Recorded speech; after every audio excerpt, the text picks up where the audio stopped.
علیکم۔ حسن چاہا تھا چاند بائی حرین فاطمہ، قسط نمبر 6، آخری قسط۔ افرا سیاب صاحب نے کنزش کو چھوڑ کر باقی سب گھر والوں کو تبریز کے خطرناک ارادوں کے بارے میں آگاہ کر دیا تھا، کیونکہ وہ اپنی بیٹی کے غصے سے اچھی طرح واقف تھے۔ وہ تبریز کو باقی سب چیزوں کے لیے معاف کر سکتی تھی، لیکن جو بدتمیزی تبریز نے اس کے ڈیڈ کے ساتھ کی تھی، وہ اس کے لیے تبریز کو کبھی بھی معاف نہ کرتی اور شاید غصے میں کچھ غلط قدم ہی اٹھا لیتی۔ صوفیہ بیگم بھی اچھی طرح جانتی تھی اپنی بیٹی کی ضد کو، جب تک اس کے بھائی کی شادی نہ ہو جاتی اس نے بھی شادی نہیں کرنی تھی۔ اس لیے آج اس نے ایک رشتے والے کو بلایا تھا جو بہت ساری لڑکیوں کی تصویریں ساتھ لے کر آئی تھی، اور اب کنزش بیٹی ان تصویروں کو دیکھنے کے ساتھ ساتھ ان پر کمنٹس پاس کر رہی تھی۔ یہ موٹی میرے ہینڈسم بھائی کی دلہن بنے گی، نو وے موم۔ کنزش بیٹا، اللہ کی بنائی ہوئی مخلوق کو ایسا نہیں کہتے، اللہ ناراض ہوتا ہے بیٹا، اور اللہ کو ناراض کر کے ہم بھی کچھ نہیں رہ سکتے، اور تم یہ لوگوں پر کمنٹس پاس کرنا باقی کب چھوڑو گی؟ کنزش کی بات پر صوفیہ بیگم نے اسے پیار سے سمجھاتے ہوئے بولی، کیونکہ وہ جانتی تھی جب اولاد بڑی ہو جائے تو انہیں پیار اور محبت سے سمجھایا جاتا ہے کہ نہ کہ ڈانٹنا ڈپٹا جاتا ہے۔ غصے سے معاملات اور زیادہ خراب ہوتے ہیں، اور کنزش صوفیہ بیگم کی بات کو اگنور کرتی اپنے کام میں مصروف رہی۔ اور یہ ہینگر پتہ نہیں آنٹی آپ کہاں سے اٹھا لیں گے؟ کنزش ایک اور پک دیکھ کر بولی، کوئی پتہ نہیں کب میرے بھائی کے ساتھ چلتی گر جائے اور کسی چیز کے نیچے آ کر مر جائے، اور اس کے قتل کا الزام میرے بھائی کے اوپر آ جائے۔ یہ لالچی آنٹی جتنے بھی رشتے لائی ہیں مجھے ان میں سے کوئی بھی نہیں پسند۔ زبان تو دیکھو لڑکی کی چھری سے بھی زیادہ تیز چلتی ہے، اپنی زبان سے کسی کو بھی کاٹ کر پھینک دے۔ کنزش کی بات پر رشتے والی کروانے والی آنٹی تو بھڑک ہی اٹھی۔ اس کی طرف سے ختیجہ، میں تم سے معافی مانگتی ہوں، بچی ہے نا ابھی، تو پتہ نہیں ہے کب اور کہاں کیا بولنا ہے۔ موم آپ ان سے معافی کیوں مانگ رہی ہیں؟ خبردار کنزش، اب اگر تم نے اپنی زبان سے ایک لفظ بھی نکالا تو چپ چاپ اپنے کمرے میں جاؤ، میں دیکھ لوں گی یہ سب۔ کنزش کو جب چپ نہ ہوتے دیکھ اس دفعہ صوفیہ بیگم تھوڑے غصے سے بولی، ٹھیک ہے موم، جا رہی ہوں میں اپنے کمرے میں، لیکن آپ بھی میری ایک بات کان کھول کر سن لیں۔ اگر آپ نے رشتے کروانے والی آنٹی کی باتوں میں آ کر میرے بھائی کا رشتہ ان میں سے کسی بھی لڑکی کے ساتھ پکا کیا تو میں شادی والے دن گھر سے بھاگ جاؤں گی، اور میری غیر موجودگی میں بھائی کبھی بھی شادی نہیں کریں گے، میری بات یاد رکھیے گا۔ کہتے ساتھ ہی کنزش رکی نہیں تھی، بلکہ تیز تیز سیڑھیاں چڑھتی اپنے کمرے میں چلی گئی، کیونکہ اسے باہر جانے کی تیاری بھی کرنی تھی۔ اف میرے خدایا، کیسے سمجھاؤں میں اس لڑکی کو؟ صوفیہ بیگم سر کو ہاتھوں میں گرا کر بولی، بڑی عجیب لڑکی ہے، لڑکیاں پسند کا دلہا نہ ملنے پر گھر سے بھاگتی ہیں، اور یہ پسند کی بھابھی نہ ملنے پر گھر سے بھاگے گی، اللہ ہی خیر کرے، جس گھر میں بھی جائے گی تباہی ہی مچائے گی۔ رشتے کروانے والی آنٹی بھی دل کی بھڑاس نکال کر وہاں سے اٹھ کر چلی گئی، کیونکہ اب وہ جانتی تھی ان کی دال یہاں تو گلنے والی ہے نہیں۔ کنزش بیٹا، دھیان سے جانا اور اپنی زبان کو تھوڑا قابو میں رکھنا۔ صوفیہ بیگم نے اسے سیڑھیوں سے نیچے اترتا دیکھ کر کچھ ہدایات دینے کے لیے اچھی خاصی جھاڑ بھی پلا دی تھی۔ افنان بیٹا، تمہیں یاد ہے نا آج تم نے لڑکی کو ملنے کے لیے جانا ہے؟ تبسم بیگم نے کال کر کے اسے یاد دلایا، انہیں شک تھا کہیں وہ بھول نہ جائے۔ یس موم، مجھے یاد ہے، میں کب کا پہنچ چکا ہوں، لیکن آپ کی وہ لڑکی ابھی تک نہیں آئی۔ افنان نے بیزاری سے جواب دیا، کوئی بات نہیں بیٹا، آ جائے گی، تم تھوڑی دیر بیٹھ کر اس کا انتظار کر لو گے تو کچھ ہو نہیں جائے گا۔ بیٹھا ہی ہوں ماما، اس نے ادھر ادھر دیکھتے ہوئے اپنی ماں کو جواب دیا۔ اوکے بیٹا، اب میں رکھتی ہوں، اللہ حافظ۔ تبسم بیگم نے کال کٹ کرنے کے بعد دعا کی اس دفعہ ان کے بیٹے کو لڑکی پسند آ جائے۔ اپنی ماں کی کال کٹ ہونے کے بعد افنان اٹھ کر پارکنگ ایریا میں آیا، جہاں اسے ایک لڑکا لڑکی کو بے ہوش کرنے کے بعد اپنی گاڑی میں ڈالتا ہوا نظر آیا۔ اس سے پہلے کہ افنان اس کی طرف بڑھتا، وہ زنگ سے گاڑی بھگا کر لے گیا۔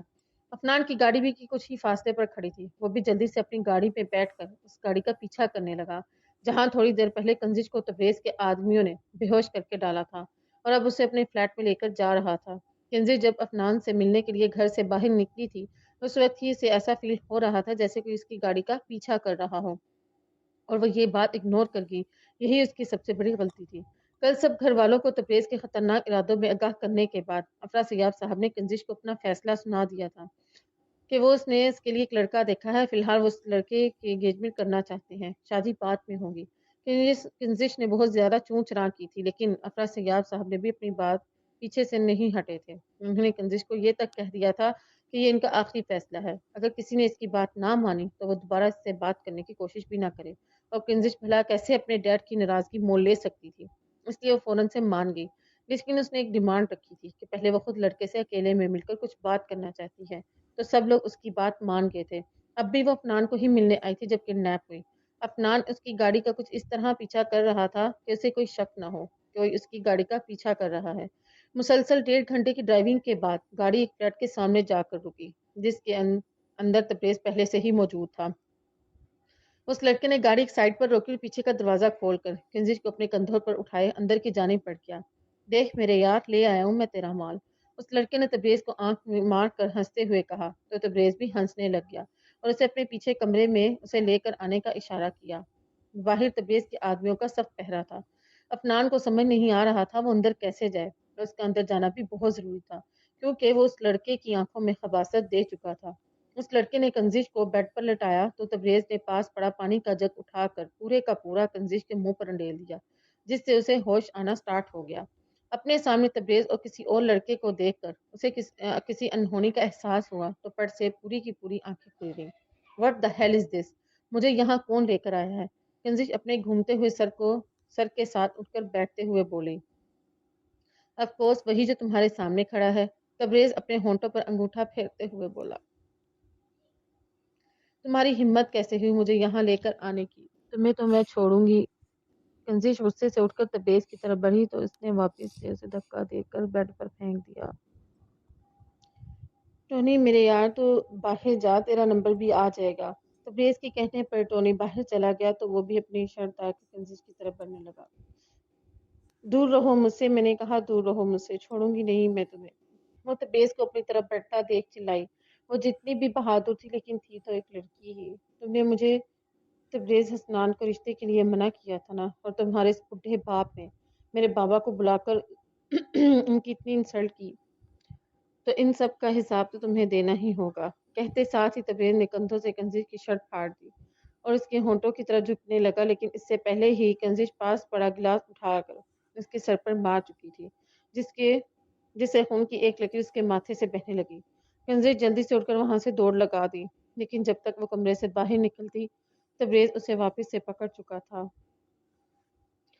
یو بچ، تیری اتنی ہمت تو مجھے مارے گی۔ کہتے ساتھ ہی تبریز نے ایک زوردار تھپڑ اس کے چہرے پر رسید کیا جس سے وہ چکرا کر زمین بوس ہو گئی۔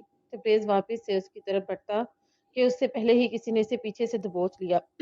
تیری اتنی ہمت، تو ایک لڑکی پر ہاتھ اٹھائے گا؟ تجھے تو میں چھوڑوں گا نہیں۔ کہتے ساتھ ہی افنان نے اس کے چہرے پر تھپڑوں کی برسات کر دی۔ ٹونی کدھر مر گیا ہے تو؟ یہ انسان اندر کیسے آیا؟ پہلے تو یہ بتا تیری ہمت کیسے ہوئی ایک لڑکی کے ساتھ زبردستی کرنے کی؟ افنان نے اسے اتنا مارا کہ وہ بے ہوش ہو کر زمین پر گر گیا۔ اتنے میں پولیس بھی آ چکی تھی، تبریز اور اس کے دوست کو پکڑ کر وہاں سے لے جا چکی تھی۔ افنان نے راستے میں ہی پولیس کو بھی کال کر دی تھی، اسے پتا تھا وہ ایسے اندر نہیں جا سکتا، اس لیے اس نے تبریز کے آدمیوں کو اس سے بھی زیادہ پیسے دے کر خرید لیا تھا اور انہوں نے ہی باہر ٹونی کو پکڑ رکھا ہوا تھا، اس لیے وہ تبریز کے بار بار بلانے پر بھی نہیں آ رہا تھا۔ سب کے جانے کے بعد افنان نے جلدی سے پردہ کھینچ کر اس کے اوپر دیا اور اسے پکڑ کر سیدھا کیا۔ او مائی گاڈ، مس مصیبت، یہ مس مجھے جب بھی ملی ہے مصیبت میں ہی ملی ہے۔ افنان نے اسے پانی پلایا اور جب اسے ہوش آیا تو گھر کا ایڈریس پوچھ کر وہاں چھوڑ آیا۔ اپنی بیٹی کی ایسی حالت دیکھ کر فیاض صاحب کا غصہ ساتویں آسمان پر تھا، لیکن جب انہیں پتا چلا کہ وہ انسان اپنی اصلی جگہ پر پہنچ چکا ہے تو وہ تھوڑے سکون میں تھے۔ کیڑے پڑے اس انسان کو جس نے میری بیٹی کی ایسی حالت کی ہے، میں سوچ بھی نہیں سکتی تھی کہ طبیعت اس حد تک نیچے گر سکتا ہے، وہ اتنا نیچ نکلے گا میں نے کبھی سوچا بھی نہیں تھا۔ صفیہ بیگم کو آج اسے اپنا بھانجا کہتے ہوئے افسوس ہو رہا تھا، انہیں اس بات کا بھی افسوس ہو رہا تھا کہ ان کی بہن اپنے بیٹے کی اچھی پرورش نہیں کر پائیں۔ مجھے تو پہلے ہی پتا تھا اور میں آپ لوگوں کو سمجھاتی بھی تھی، لیکن میں آپ کو ہمیشہ ہی غلط رکھتی تھی۔ کہتے ساتھ ہی کنزج آنکھیں موڑتی، اس دن کتنا کھڑوس لگ رہا تھا اور آج کیسے ہیرو بن کر بھی جان بچائی۔ ہیرو نہ ہو تو کہیں۔ آنکھیں بند کرنے کے بعد وہ تصور میر سے یاد کر کے سوچنے لگی تو اس کے ہونٹوں پر مسکراہٹ پھیل گئی۔ لگتا ہے آپ کی بیٹی کو صدمہ لگا ہے جو یوں مسکرا رہی ہے۔ صوفیہ بیگم اپنے شوہر کو کہہ کر اٹھ کر باہر چلی گئی تاکہ وہ تھوڑی دیر آرام کر سکے۔ افرا سیاب بھی ساتھ اس کے ہاتھ رکھ کر ہمیشہ خوش رہنے کی دعا دے کر واپس کمرے میں چلے گئے۔